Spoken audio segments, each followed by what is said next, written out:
Kita sekarang memikirkan tentang penyasaran subsidi minyak. Ada cadangan awal untuk naikkan harga minyak, kemudian beri bantuan. Saya dan jemaah menteri tidak setuju. Kita tidak setuju menaikkan harga minyak. Harga minyak boleh diturunkan sedikit demi sedikit mengikut keadaan harga semasa.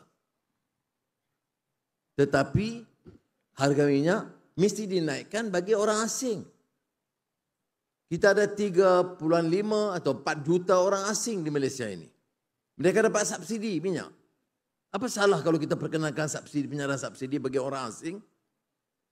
Orang asing yang punya kenderaan yang mengikut unjuran belanja sekitar 3 atau 4 bilion subsidi daripada kita. Jadi kalau kita tarik subsidi, maknanya siapa nak beli minyak tunjuk IC je lah. Ataupun ada kaedah-kaedah yang cara terperinci akan difikirkan, tapi jangan kita tolak penyaluran subsidi. Mana ada negara di dunia ini bagi subsidi kepada orang asing? Mana negara di dunia ini yang subsidi minyak bagi orang ada Rolls Royce? Jadi kalau kita nak kenakan, kita kenakan yang mungkin yang teratas 5%. Yang paling kaya, yang maha kaya.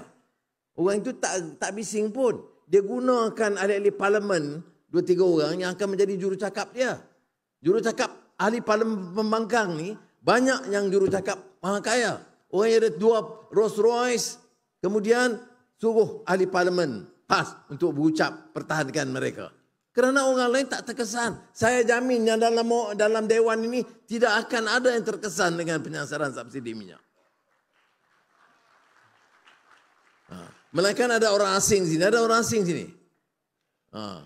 Kalau ada yang Bangla yang jadi wakil, itu dia akan terkesan. Ya. Jadi ini saya nak bagi jaminan, tapi pandangan saudara Amin tentang subsidi gas akan kita baiki.